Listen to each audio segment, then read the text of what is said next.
So imagine a deeply religious society where God just suddenly stops answering the phone. The heavens go completely, terrifyingly silent. Right. It's the ultimate nightmare scenario for any structured society. Exactly. And in the midst of that rising panic, the only person who claims to still hear the divine voice is an anxious, inexperienced teenager. Who then, acting on those supposed divine instructions, accidentally murders the president. Yeah, it is wild. Welcome back to the deep dive, everyone. You, our listener, have been on quite the journey with us lately. We really have covered a massive amount of ground, haven't we? We have. We spent so much time traversing the lake territories of the Warriors universe. We just wrapped up a monumental exploration of the previous arc, which was a vision of shadows. Right, where we watched these factions of feral cats, the clans, dealing with some really intense physical threats. Yeah, they were fighting off rogue factions, reestablishing lost territories, and just physically rebuilding their society from the ground up. We saw them putting the bricks back into the wall. Exactly. A Vision of Shadows was very much about physical survival. It was about the logistics of restoring a broken geopolitical map. Right, solidifying borders and proving that the five-clan system could actually function again. But today, the threat isn't just physical. No, it's not. We are diving into the seventh arc of this massive feline saga. It's a six-book storyline called The Broken Code. And I just have to say, the pivot here is breathtaking. It really is a massive tonal shift. We are moving from a story about physical rebuilding to a story of, well, complete ideological deconstruction. Yeah, we're looking at what happens when the supreme spiritual authority goes dead silent. And their sacred constitution is weaponized by a resurrected dictator.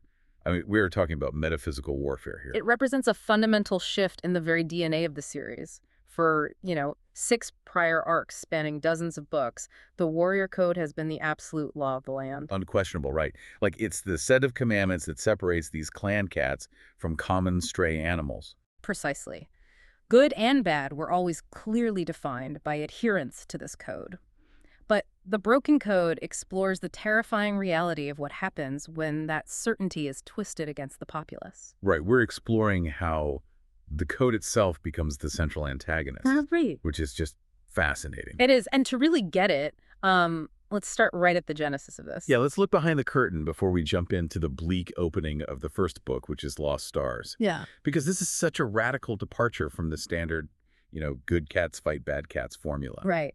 Where did this ultimate what-if scenario come from? To understand that, we have to look at the story team's creative brainstorming process at the time. Oh, I love the behind-the-scenes stuff. What were they dealing with?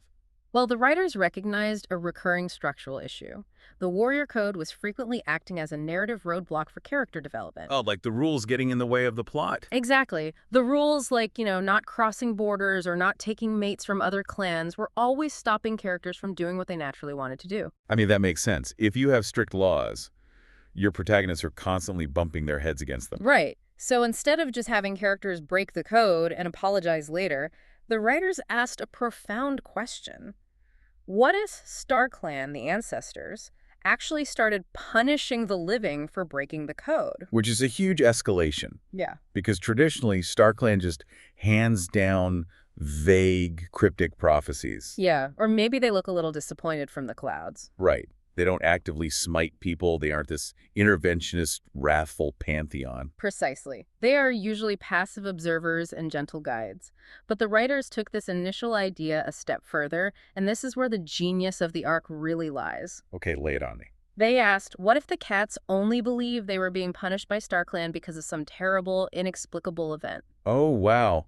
So it creates this incredible, suffocating psychological pressure cooker right from the very first chapter. Exactly. It's brilliant. So it's like a constitutional crisis crossed with a supernatural thriller.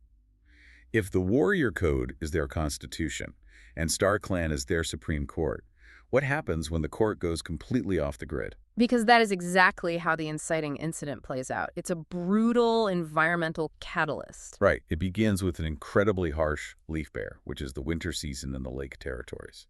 The temperatures just plummet to unprecedented lows. It is so cold that the moon pool freezes over entirely. And we really need to emphasize what the moon pool actually is for you listening. This isn't just a watering hole. No, not at all. It's the sacred, magical body of water where the medicine cats go to dream and communicate directly with StarClan. It's their literal portal to the afterlife. The medicine cats drink from the water, fall asleep, and their spirits commune with their ancestors. But because of this deep freeze, the surface turns to solid, impenetrable ice. They cannot access the water. And with that freeze, StarClan goes entirely silent. The divine connection is physically and magically severed. Think about the societal panic that would induce. Oh, it would be terrifying. Imagine being a civilization that relies on divine guidance for every major political and medical decision, and suddenly the heavens just hang up the phone. The anxiety would be immediate and all-consuming. And in the middle of this deafening silence, we get introduced to one of our primary perspective characters for this arc. Right, Shadowsight. Yes, Shadowsight. He is the medicine cat apprentice for ShadowClan.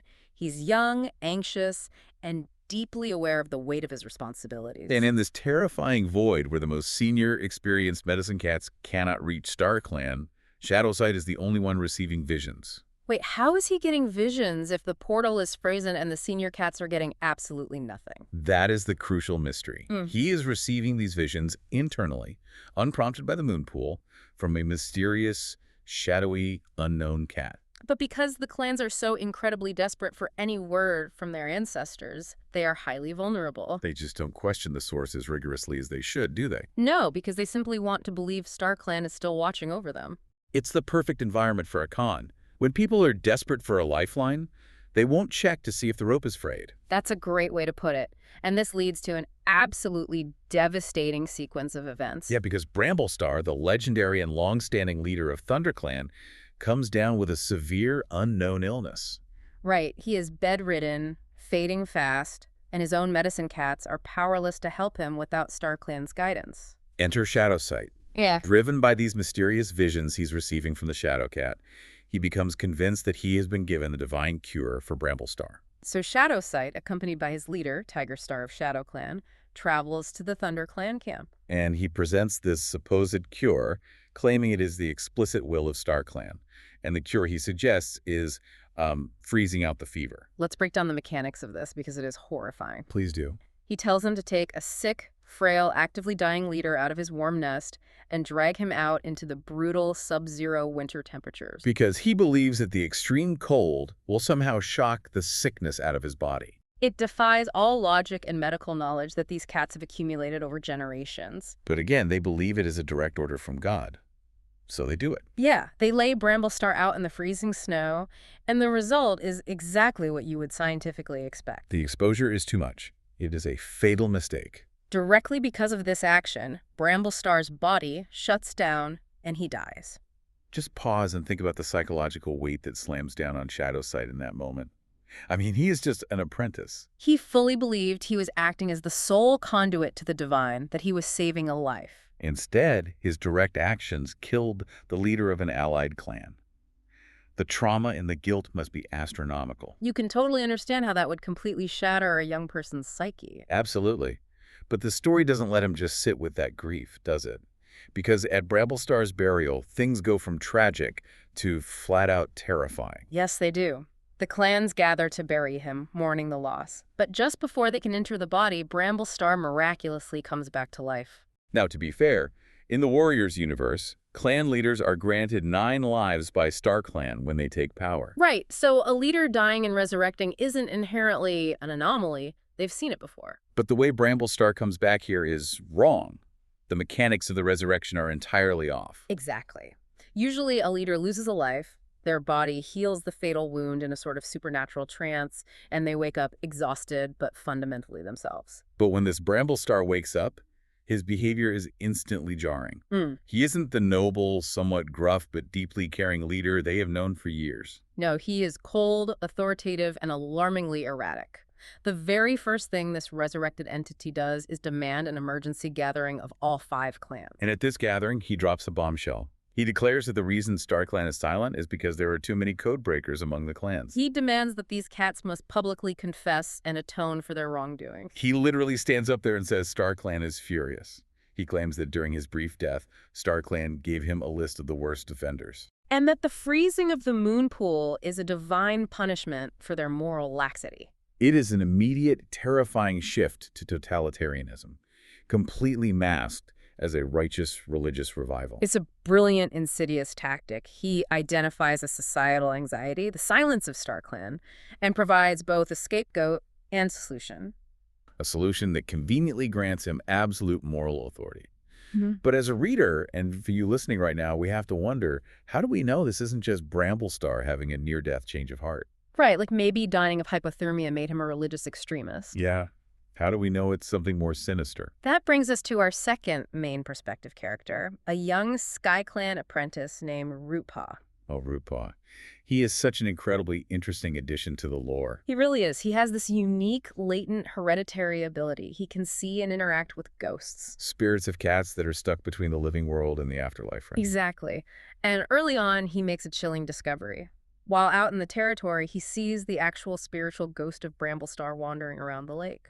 Completely untethered from his physical form, which means the thing currently walking around in Bramblestar's body The thing calling meetings and demanding religious purges. is an imposter.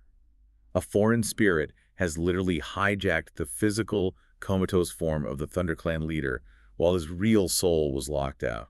It confirms the absolute worst fears for the audience. The Supreme Court of StarClan hasn't just gone silent. The executive branch of the living world has been taken over by a hostile entity. And this profound realization sets the stage for the socio-political nightmare of the second and third books, The Silent Thaw and Veil of Shadows. So let's look at how this autocracy actually takes hold, because this imposter, wearing the face of a trusted leader, doesn't just sit in camp enjoying the power. Right, he goes to work systematically dismantling the societal structure. The false Bramblestar begins a ruthless, calculated abuse of the warrior code. He uses the existing religious fervor, the deep-seated fear of StarClan's ongoing silence, and his unquestionable authority as a clan leader to consolidate power. He initiates a tyrannical rule, demanding that cats be severely punished for even the slightest, most historical infractions of the code. And he is terrifyingly smart about it. He doesn't just act like a cartoon villain screaming orders. He builds an infrastructure of loyalty around himself. He needs enforcers who believe they are doing the right thing. And this is where he brings in our third main perspective character. Bristlefrost, a newly made ThunderClan warrior. Bristlefrost is arguably one of the most fascinating characters in modern warriors' history. She is young, idealistic, and fiercely determined to help her clan. She genuinely wants to be a good warrior. Yeah. And the imposter identifies this dedication and weaponizes it, He promotes her rapidly, first giving her the administrative job of assigning patrols. which gives her power over her peers. Exactly, and eventually he shocks everyone by making her the deputy of ThunderClan. The deputy is the second in command, the heir apparent. But Bristlefrost isn't just a blind, sycophantic follower, right? She starts noticing the cracks in his facade. She does. The dissonance between the Bramblestar she grew up respecting and this cruel dictator becomes impossible to ignore. But instead of openly rebelling, which would likely get her killed or exiled, she makes a highly dangerous choice. She becomes a double agent. She uses her high-ranking proximity to the false leader to act as a crucial spy for the growing underground rebellion. Let's talk about the mechanics of that, because the day-to-day tension of her life must have been unbearable. Oh, absolutely. She has to actively enforce rules she knows are unjust. She has to smile and nod at a dictator who is destroying her home just to maintain her cover and feed tactical information to the cats trying to stop him. She is walking an absolute razor's edge, and she has to maintain this cover while the imposter initiates what can only be described as a purge. Right. He begins exiling highly respected senior cats. We're talking about legendary figures in the lore, like Jayfeather, Lion Blaze, and Twigbranch. Wait, if he's exiling the strongest, most experienced warriors and medicine cats like Lion Blaze and Jayfeather, isn't he leaving ThunderClan incredibly vulnerable? That's a great question. How does he justify casting out his best assets strategically to the rest of the clan without causing an immediate violent revolt? He justifies it through the specific legal phrasing of the warrior code, which is why this arc is so brilliant. He targets these cats purely for their half-clan heritage. Yes, Rule 15 of the warrior code explicitly forbids taking a mate from another clan, and Rule 1 states a warrior must fiercely defend their own clan. And the imposter twists these rules. He argues that cats with bloodlines from multiple clans are inherently disloyal. That their very existence is an affront to the purity of the code, and that StarClan's silence is a direct punishment for allowing these impure cats to thrive. That is deeply unsettling.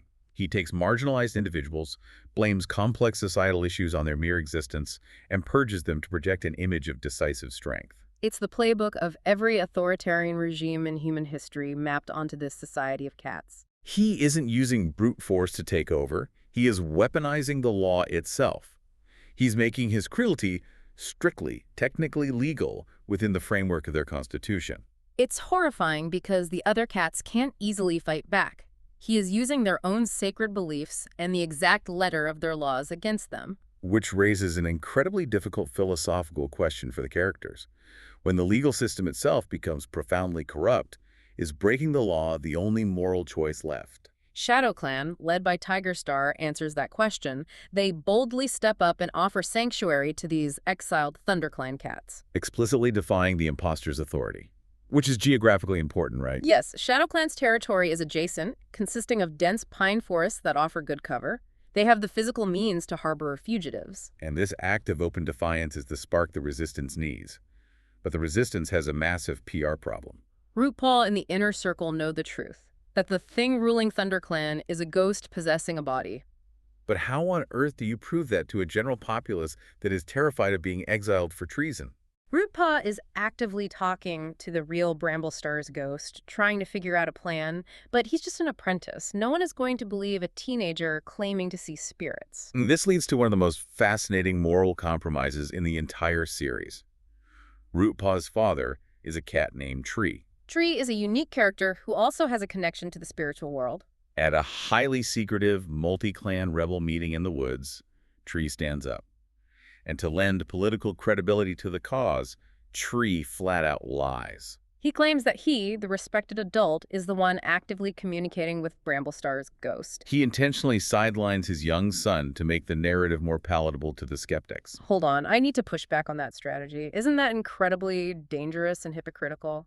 It is. The resistance is fighting a dictator who rules through lies, manipulation, and a fabricated religious mandate. And their primary tactical move to drum up support is to, well, create their own religious hoax. They are fighting disinformation with disinformation. That feels like crossing a massive ethical line for the good guys. It is absolutely a moral gray area, and the narrative acknowledges that friction. It's a deeply pragmatic, political move born of sheer desperation. Tree knows that in a highly traditional society, the clans will simply not stake their lives on the word of an apprentice, but they might risk it for an established adult. It's a calculation that the end overthrowing a tyrant justifies the dishonest means of building the coalition. And it works, to an extent, in terms of keeping the rebellion unified. But ultimately, in a situation this bizarre, seeing is believing. The political maneuvering only gets him so far. Rootpaw realizes he has to provide undeniable proof. Pushing his latent abilities to the absolute limit, Rootpaw manages to physically summon Bramblestar's ghost directly into the center of the ShadowClan camp in front of everyone. It is the pivotal turning point of the resistance. He manifests the spirit for the ShadowClan cats and the exiles to see. They look at the translucent spiritual form of the friend they thought was dead, and in that undeniable moment, the truth solidifies. They know with absolute certainty that the entity sitting on the leader's rock in ThunderClan is a monster. Meanwhile, the political situation inside ThunderClan is completely deteriorating into paranoia. Squirrelflight, who is the real Bramblestar's maid and his former deputy, becomes the imposter's primary target. He strips her of her rank and exiles her. The situation gets so dire that Squirrelflight actually has to stage a fake death just to evade capture. Because the imposter has loyalist patrols actively hunting her down with lethal intent. The imposter, increasingly paranoid, appoints another senior warrior, Barrynose, as his new deputy. But this demonstrates the inherently cannibalistic nature of dictatorships. Even absolute loyalty isn't a shield. Exactly. When Barrynose fails to execute the imposter's increasingly unhinged orders with sufficient speed, he is abruptly stripped of his title and exiled as well. It shows that in this regime, you are only ever as useful as your last successful mission. The moment you stumble, the system discards you. The tension is boiling over, and inevitably it erupts into severe physical violence. Shadowsight, the poor ShadowClan medicine cat whose manipulated visions started this entire catastrophe, becomes a target. The imposter realizes Shadowsight knows too much about the spiritual mechanics of what happened. Shadowsight is violently ambushed by two unknown cats. later revealed to be manipulated pawns, and is literally thrown off a cliff, left for dead at the bottom of a ravine. It's a brutal escalation from political maneuvering to attempted assassination. Fortunately, Rootpaw, acting on spiritual guidance, manages to find the critically injured shadow site and saves his life. For this act of immense bravery and his ongoing service to the Resistance, Rootpaw is finally granted his full warrior name, Rootspring. Rootspring. It's a name that signifies growth from deep foundations, which is perfect for him. He goes from this awkward, isolated apprentice who hated his weird ghost-seeing powers to becoming the foundational pillar of the Resistance. But there is absolutely no time for a naming celebration because the Cold War finally turns hot. The Imposter, furious at ShadowClan for housing the exiles and rallying the Resistance, leverages his authority over riverclan and windclan. He manipulates them into forming an axis, and they launch a massive coordinated military assault on shadowclan and skyclan. It is a full-scale, devastating civil war among the lake clans. The forest is torn apart, but the battle hinges on a sudden, shocking moment of mortality. During the fierce fighting, Hairstar, the leader of windclan, suffers a fatal wound and loses one of his 9 lives. And we should explain why that matters so much. When a leader loses a life in battle, they don't just blink and stand back up. Right.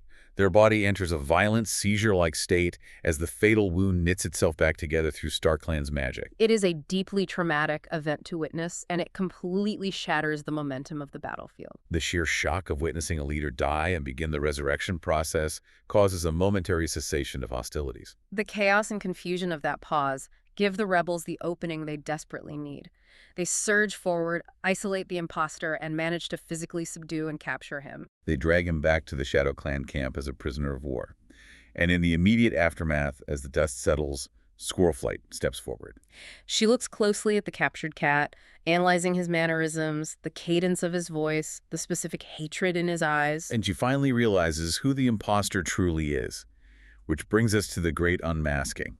We're moving out of the political thriller phase of Veil of Shadows and descending into the psychological horror of the 4th and 5th books. Darkness within and the place of no stars. The imposter is sitting in a makeshift prison of thorns in the center of ShadowClan. The mask comes off. The entity possessing Bramblestar is Ashfur. Ashfur.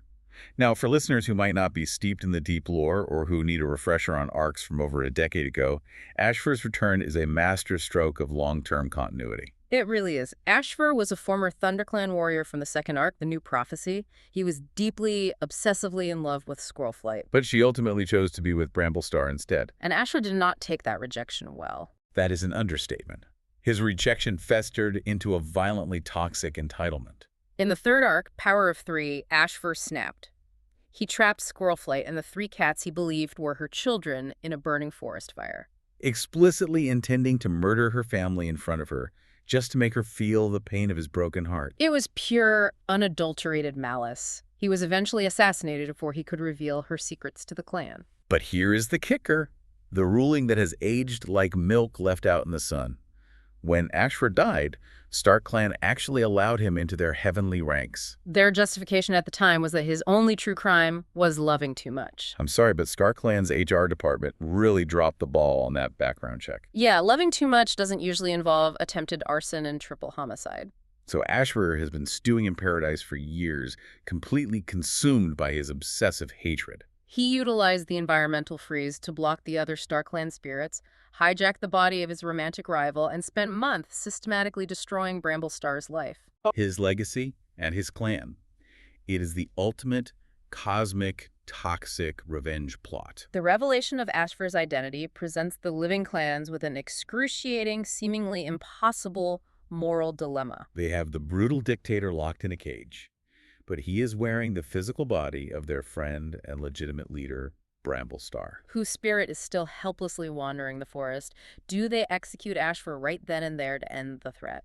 Knowing that killing the body will permanently sever Bramblestar's tether to the living world, effectively killing the real Bramblestar too. Or do they keep Ashfur alive as a highly dangerous prisoner, risking his eventual escape, clinging to the fragile theoretical hope of an exorcism? It is a phenomenal ethical trap. It's not just a trolley problem. It's a trolley problem where the person tied to the tracks is wearing your best friend's skin. And while the clan leaders endlessly debate the ethics of execution versus imprisonment, Ashfur is not sitting idle. He engages in horrifying, calculated psychological warfare from inside his cage. And who do the clans foolishly task with bringing him food and tending to his wounds? Shadowsight. It is a devastating oversight by the clan leaders. They assign the deeply traumatized, highly vulnerable medicine cat to care for the very entity that manipulated him into committing murder. It is textbook grooming. It is psychological abuse on a terrifying scale. Ashfur uses every manipulative tactic in the book. Day after day, he plays on Shadowsight's overwhelming guilt. He whispers to him through the thorns, twisting reality. Convincing the young, isolated cat that the leaders are cowards and that releasing Ashfur is the only possible way to eventually save Bramblestar's body. He systematically breaks down Shadowsight's remaining mental defenses. While this psychological manipulation is occurring in the background, the clan leaders realize they lack the magical expertise to solve a possession. They decide they need outside help. They seek out a unique, nomadic group of cats known simply as the Sisters. The Sisters operate on a completely different magical frequency than the clans. They have an inherent, deep connection to the spirits of the earth and the dead. The clans petition the Sisters to perform a specialized ceremony to try and locate Bramblestar's missing wandering spirit so they can figure out how to put him back. The clans are basically hoping the Sisters can act like a spiritual GPS. Just point to a map, say Bramblestar's ghost is in the pine forest, and they can go catch him. But that is not what happens. The Sisters' earth magic interacts violently with this situation. Instead of providing a simple location, the ceremony rips open a temporary window, projecting a horrifying, visceral vision to all the assembled clan cats. They don't just see Bramblestar. They see the ghosts of dozens of recently deceased cats, friends, family members, writhing in absolute incomprehensible agony in a dark void. It is a paradigm-shifting revelation. The clans suddenly understand that Ashfur isn't just playing petty political games in the living world. He is actively capturing and torturing souls in the afterlife. The stakes are instantly elevated from a local political crisis to a metaphysical catastrophe. Seeing this unimaginable suffering, the clan leaders realize the debate is over. The moral dilemma is solved by sheer, terrifying necessity. They decide Ashfur is an existential threat to the universe itself. They have to execute him immediately, even if it means sacrificing Bramblestar forever to stop the torture of the dead. But they make this decision too late. Shadowsight, completely broken down by Ashfur's relentless grooming, makes his final, tragic mistake. Believing he's doing the right thing, he sneaks into the guard detail and releases Ashfur from the prison. And the chaos that follows is pure nightmare fuel. In the frantic confusion of his escape, Ashfur doesn't just flee into the woods to hide. He targets the one individual this entire decades-long obsession has been focused on. He blitzes through the camp and kidnaps Squirrelflight. But he doesn't just take her to a cave, he drags her physically toward the frozen moon pool. He somehow breaches the portal to the afterlife. And physically pulls her, kicking and screaming, down into the dark forest. We need to explain the gravity of this for you listening. The dark forest, also known as the place of no stars, is the absolute equivalent of hell in the warrior's cosmology. It is a barren, rotting, lightless realm where the most irredeemably evil cats are banished upon death. It is a place of eternal suffering and malice. And Ashfur has just achieved the impossible. He has dragged a living, breathing, physical cat down into the realm of the damned. So the physical civil war on the shores of the lake is definitively over, but the metaphysical war has just blown wide open. The narrative shifts from a political rebellion into a desperate supernatural rescue operation. The medicine cats gather and agree that the only way to save Squirrelflight is for someone to deliberately dream themselves into the dark forest to find her. Willowshine, the experienced and deeply respected medicine cat of riverclan, bravely volunteers for the mission. Willowshine enters a deep trance. Her spirit leaves her body and descends into the dreamscape of the dark forest. She is searching for Squirrelflight. But she's tragically intercepted. Ashfur finds her first, and in a horrific demonstration of his new power, Ashfur murders Willowshine's spirit in the dreamscape. Which begs the question of the mechanics. What happens to the physical body when the soul is murdered in a dream? Because it's not like she wakes up with a start. The shock of the spiritual death severs the connection. Willowshine's physical body back at the lake simply stops breathing. She dies in the real world.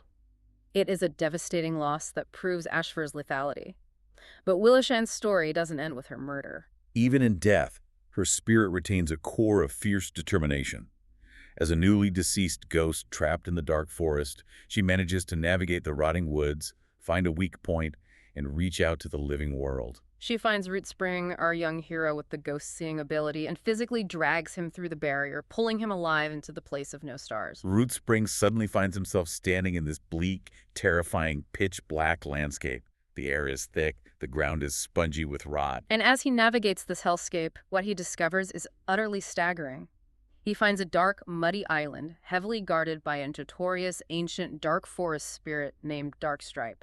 And on this miserable island, Rootspring finds the horrifying truth of Ashfur's plan. He finds the missing, tortured ghosts of the recently deceased corralled like prisoners. And he finds the physical, comatose body of Bramblestar lying there empty. Let's analyze the mechanics of Ashfur's grand design because it is terrifyingly ambitious. Ashfur isn't just hoarding souls out of petty spite. He is weaponizing the spiritual ecosystem. Wait, so he is literally building an army of captive souls in the afterlife. He's trapping the spirits of the dead and forcing them under his control through torture. What does this mean for the fundamental balance of the Warriors universe? If spirits can't move on to StarClan, what happens to the cycle of life and death? If we look at the cosmic implications, Ashfur is attempting a full-scale metaphysical coup. By controlling the influx of the dead, torturing them into subservient, possessed rage spirits, and using his power to maintain the block on StarClan, he is trying to rewrite the foundational rules of existence. He wants to obliterate the old system and mold both the living world and the afterlife to revolve entirely around his obsessive, singular will. He wants to be the absolute god of a new, dark reality. It is absolute, unhinged megalomania. But our heroes are not backing down. Shadowsight, utterly consumed by guilt over releasing Ashfur, realizes he cannot just sit by. Pushing his own spiritual connection, he manages to dream his way into the dark forest as well. And there, he encounters an incredibly interesting wild card. A resident of the dark forest named Snowtuft. Snowtuft is a fascinating addition to the lore. He is a condemned spirit, a cat who did terrible things in life. But when Shadowsight meets him, Snowtuft isn't acting like a rabid villain. He is terrified. He points out a horrifying physical reality of the realm. The dark forest isn't just dark anymore. Portions of it are literally dissolving into nothingness. The very fabric of the realm is unraveling around them. Shadowsight realizes that whatever Ashfur is doing, it's destroying the structural integrity of the afterlife itself. Time is up. He locates Ashfur on the island, and despite knowing he's completely outmatched physically and magically, Shadowsight attacks Ashfur head-on. It is a desperate, suicidal distraction, but it provides the exact chaotic opening they need. During the chaotic melee, the real Bramblestar, who has been wandering as a powerless ghost, sees his opening. He dives toward his empty, comatose physical form and finally manages to jump back into his own body. The moment of reunification is incredible. Bramblestar wakes up, instantly grabs Squirrel Flight, and in the confusion they manage to flee the island and burst back through the portal into the living world. The rescue mission technically succeeds, but there is a massive heavy cost, because in the chaos of that escape, Rootspring and Snowtuft are left behind. The portal closes, and they are violently captured by Ashfur and his army of corrupted, possessed spirits. So we have a partial victory. Bramblestar and Squirrelflight make it back to the lake. Back in ThunderClan, the political situation has been an absolute mess. During Bramblestar's absence, Lionblaze had stepped up as acting leader, and he was, quite frankly, fumbling the role completely. He was too aggressive, too reactionary. The clan was on the verge of collapse until Graystripe, an absolute legend, one of the original characters from the very first book, published in 2003, returns from a long personal journey to step in and stabilize the clan with his decades of wisdom. Having Graystripe return is such a brilliant grounding moment for longtime readers. But the immense relief of having the real Bramblestar back in charge is entirely overshadowed by the cosmic stakes. Because while the political crisis on the lake is resolving, the universe is still actively dying. Which brings us directly into the grand finale of the arc, the 6th book, A Light in the Mist. The physical skirmishes have officially become a cosmic war, and the narrative demands that all realms, the living, the dead, the divine, and the damned, must unite to stop existence itself from blinking out. Let's talk about the physics of this breaking afterlife. Rootspring is trapped in the dark forest.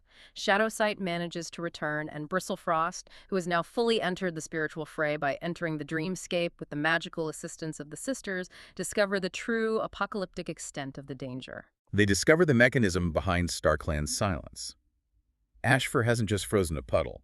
He has erected a massive, unnatural, magically dense barrier of dark finds and negative energy that completely blocks the dark forest from StarClan. It is a total spiritual quarantine. And because of this unnatural division, the metaphysical ecosystem is collapsing. Both sides, StarClan and the dark forest, are slowly, actively fading into oblivion.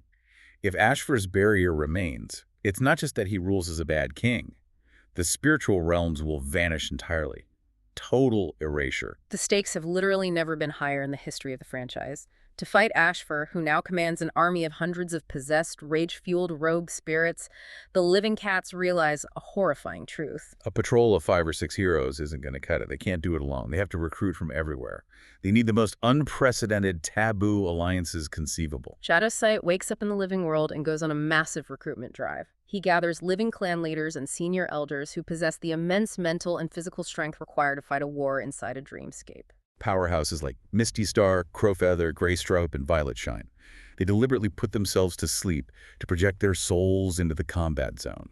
But Bristlefrost, who is still operating inside the dark forest, does something even more unthinkable. She looks around at the fading hellscape and she decides to negotiate with literal demons. She approaches the ancient condemned spirits of the Dark Forest cats, who have been punished for eternity for murder and treason.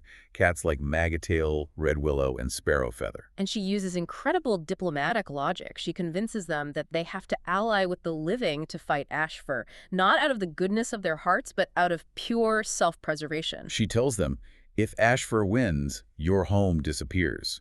You must fight to save your own hell. It is a profound, beautifully written moment of realpolitik. You have the living warriors, the damned sinners, and eventually the divine ancestors, all realizing that mutual survival requires total cooperation across all established moral and historical boundaries. And then we hit the climax. The epic multi-realm final battle. The combined, desperate forces of the living and the Dark Forest residents launch a massive assault on Ashfur's island to free Rootspring and break the barrier. It is absolute chaos. Spirits and living cats fighting side by side against possessed ghosts. And during the bloody clash, Shadowsight realizes a crucial mechanic about the barrier blocking StarClan. The vines aren't just physical obstacles. They are manifestations of psychological energy. They are powered entirely by despair. This is where the metaphysical rules of the universe become incredibly poignant. If the barrier is made of despair, then its direct counteragent, its physical weakness, is hope. As the allied cats fight back, as they demonstrate profound resilience, unity, and a refusal to give up, that collective psychological hope physically burns away the dark vines. The barrier begins to wither. It weakens just enough to create a massive gap. And through that gap pours the divine cavalry. This is the moment longtime readers wait for. StarClan legends, cats that readers have known, loved, and mourned for decades of real-world publishing history, pour through the breach to join the fray. Firestar, the original prophesied hero. Needletail, One Star, Redtail, Silverstream, Larksong, Feathertail. It is an overwhelming cinematic surge of nostalgia and power. The power scaling in this scene is incredible. You see Firestar, the foundational hero of the entire Warriors mythos, utilize an incredible display of magic. To protect the living heroes, Firestar's divine spirit actually possesses Rootspring's physical body for a brief, glowing moment to engage in combat and permanently strike down Darkstripe, one of the oldest, most insidious villains in the entire lore. It's a spectacular moment of triumph. The possessed spirits are being freed, the barrier is crumbling, but Ashfur is still there. He is entirely unhinged, realizing his godhood is slipping away, and he is absolutely relentless. During the swirling chaos of the battlefield, Ashfur manages to corner Shadowsight near the edge of the island, right next to the dark, swirling waters of the Dark Forest River. Ashfur rears back. He is a second away from executing the young medicine cat, and Bristlefrost sees this unfolding. Bristlefrost, a character who started this arc just wanting to be a diligent, rule-following warrior. She became a reluctant double agent. She watched her government collapse. She traversed hell itself. And now she sees her friend about to be murdered. In a fraction of a second, she makes the ultimate, irreversible, heartbreaking decision. She doesn't hesitate. Bristlefrost lunges. She tackles Ashfur with everything she has. The momentum carries them both off the edge of the bank. She shoves him and herself, plunging directly into the dark water of the dark forest. And we have to explain the terrible physics of this water. And in the living world, water drowns you. In the dark forest, the dark water doesn't just kill your body, it acts as an absolute spiritual acid. It erases souls from existence entirely. It is a total, absolute, permanent death. There is no waking up.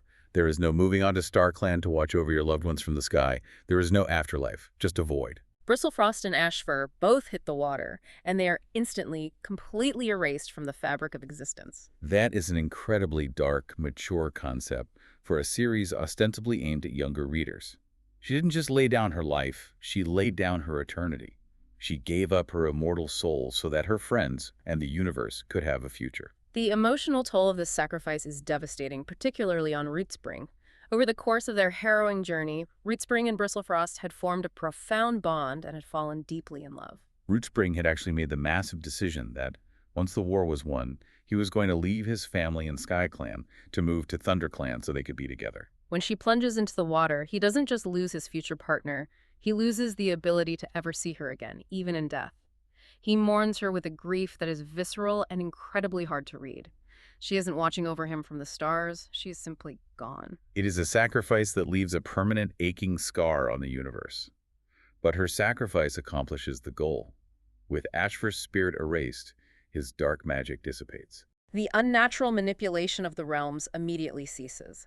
The remaining possessed spirits are freed, and StarClan's connection with the living world is fully restored. The heavens open back up. But the brilliance of the narrative conclusion is that things do not just hit a reset button. They do not go back to the comfortable status quo. The events have profoundly changed the characters and the cosmology. Acknowledging the near destruction caused by the strict division of the afterlives, a permanent guarded tunnel is created in the barrier between StarClan and the Dark Forest. A redeemed spirit named Juniper Claw is tasked as the eternal guardian of this border, allowing a tiny, necessary flow of energy between the realms. And far more importantly, the socio-political structure of the living clans undergoes a revolution. Both StarClan and the living clan leaders sit down and acknowledge a hard, undeniable truth. Ashfur didn't conquer them with just brute strength. He conquered them because the warrior code was rigid, archaic, and deeply flawed. He easily manipulated their sacred laws to his own whim because the society was trained never to question them. The system itself was the vulnerability. So in an unprecedented move, the StarClan spirits grant the living clans a mandate. They are given 3 moons, 3 months, to hold a constitutional convention.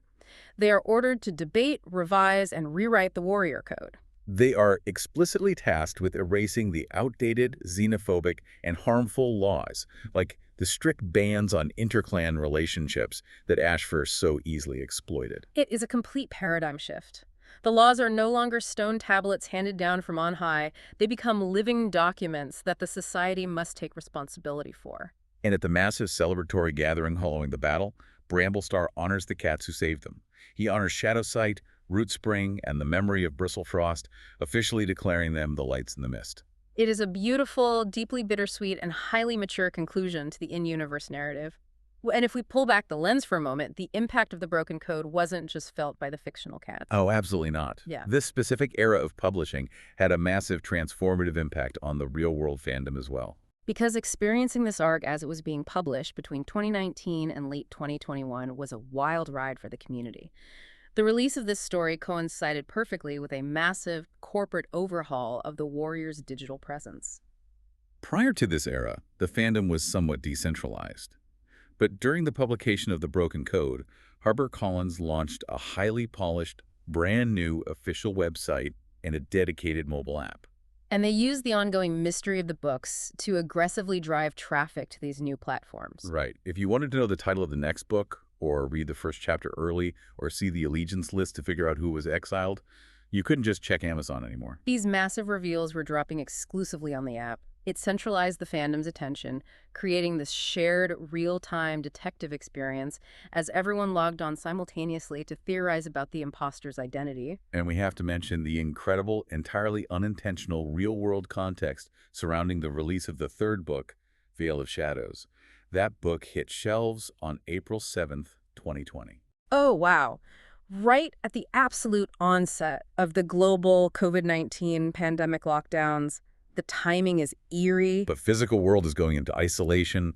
People are locked in their houses, terrified of an invisible threat, dealing with paranoia and fractured communities. And at that exact moment, readers are opening a book about a society dealing with a terrifying, invisible, metaphysical threat that forces them to isolate, close their borders, and distrust their neighbors. The parallel, while obviously unintentional given how far in advance books are written and printed, must have felt incredibly uncanny and resonant for the audience reading it, trapped in their bedrooms. It undeniably added a layer of visceral real-world resonance to the themes of isolation and systemic failure.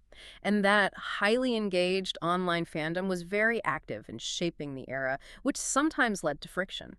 Oh, really? Well, for instance, there was a significant controversy early on regarding Root Spring's warrior name. What was the controversy there? I know they do fan polls sometimes, but how contentious can a cat name get? Surprisingly contentious. Around April 2019, the official website hosted a highly publicized fan poll to allow the community to determine what Rootpaw's adult warrior name would be in the upcoming books. The options provided by the team were Root Spirit, Root Spring, Root Fall, and Root Wing. Okay, those all sound like standard evocative names. What was the issue? The issue was the suffix spirit. When Root Spirit was announced as an option, a massive wave of older, longtime fans immediately raised a red flag. They remembered a specific, highly unique character from a previous arc named Bright Spirit. The name Bright Spirit wasn't just a random character. It was created specifically by the authors as a real-world tribute to a deeply devoted young fan named Emmy Grace Cherry, who tragically lost her life in a tornado along with her parents. The authors had promised that her memorial character would remain unique. Oh, I see. So when the new team offered Spirit as a suffix for a main character years later, the veteran fans felt it was infringing on that sacred memorial. It was seen as erasing a piece of real-world fandom history. Exactly. The backlash was swift and passionate, demonstrating how fiercely protective this community is of its legacy. It escalated to the point where one of the founding authors, Kate Carey, had to personally step in and address the community on her blog. She explained that the new editorial team offering the Spirit suffix wasn't an intentional slight or an attempt to overwrite the memorial. Rather, it was actually intended as a continued tribute, a way to keep Emmy's memory actively alive in the newer generations of the series. That is a fascinating look at the generational divides and the deep emotional investment within a fandom. It's not just about the books, it's about the community's history. Ultimately, how did it resolve? The community heard the explanation, but the desire to keep Bright Spirit entirely unique won out. When the poll concluded, the fans had overwhelmingly voted for Root Spring, completely sidestepping the controversy while giving the character a fantastic name. That's a great resolution. Beyond the digital space and the polls, the physical books themselves underwent a noticeable artistic shift during this time.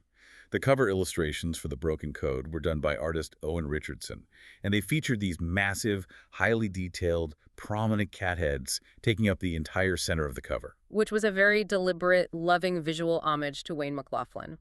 McLaughlin was the original cover artist for the series, and his iconic big cat head style defined the look of the franchise for an entire generation of readers during the first few arcs. By returning to that specific visual motif, the publishers were subtly tying this radical, new, deconstructive storyline back to the deep, nostalgic roots of the franchise. And they rewarded the hardcore collectors, too.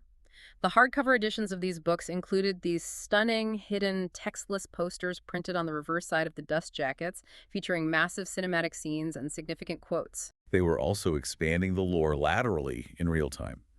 Novellas like Spotfur's Rebellion and Daisy's Kin weren't just random side stories published years later. They were woven directly into the ongoing timeline of The Broken Code. Spotfur's Rebellion gave readers the precise ground-level motivations for the resistance forming in the Silent Thaw, while Daisy's Kin explored the raw emotional fallout of the later books. It was a masterclass in cohesive, multi-platform world building. It was an era where the franchise was truly firing on all cylinders, marrying technological expansion with incredibly deep, interwoven, mature storytelling. So we have covered an immense amount of ground today. We've gone from the freezing of the moon pool and the traumatic manipulation of a teenage prophet to the dictatorial rise of Ashfur weaponizing the law. We've descended into the dark waters of hell, witnessed the ultimate sacrifice of Bristlefrost, and explored the fandom's passionate journey through a pandemic and a digital revolution. Which brings us ultimately to the big takeaway of this arc. The Broken Code is a monumental achievement in the Warriors universe because it dares to attack its own premise. It wasn't just a story about heroes fighting a bad guy with sharp claws. It was a prolonged, painful, necessary deconstruction of a society's deepest, most unchallenged beliefs. It fundamentally proved that blind obedience to tradition-following rules, simply because it has always been the code, is not a virtue. In fact, it can be the greatest vulnerability a society possesses. The Warrior Code was originally drafted to protect these cats, to keep them safe. But because they treated it as infallible in the hands of a bad actor, it became the exact weapon that almost drove them to extinction. It forced the characters, and by extension the readers, to realize a profound political truth. Laws must be living documents. They must be subject to constant moral scrutiny, debate, and revision, not just blindly followed out of fear of divine retribution. And that profound truth leaves us with a lingering thought for you, the listener, to ponder long after this deep dive ends. Think about the foundational rules, the unquestioned traditions in your own life, in your workplace, your community, or your government. If a sacred set of laws can be so perfectly legally weaponized by one bad actor to create a dictatorship, where does the fault truly lie? Is the blame solely on the individual who exploited this system? Or does the society that built a system unquestioning enough to be exploited share the guilt? It is a question that echoes far, far beyond the shores of the lake territories. It really does. Thank you so much for joining us on this incredibly deep, custom-tailored dive into the shadows, the spirits, and the broken laws of the Warriors universe. We hope you enjoyed exploring the profound depths of this arc. And remember, always keep questioning the rules around you.